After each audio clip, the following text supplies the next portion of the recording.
Давай, поехали.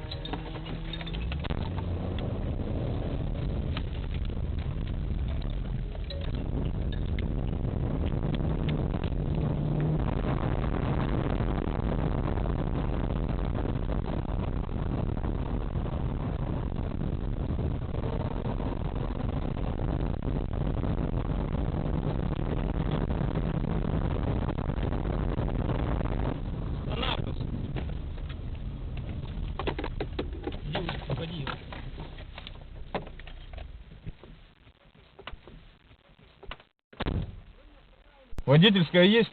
Нет. Вообще нету никакого? Нет. Лишен? Ну, давно, срок пошел. Куда летел-то? Пассажир без каски. Ну, я ему говорю, выпрыгивать, он боится. Да, конечно, на такой скорости, как выпрыгивать? Дуй. Все, хорош. 0,22. Где-то полторушка. Да. Я вообще буквально не сажусь. Почему черт не протянул? Вообще.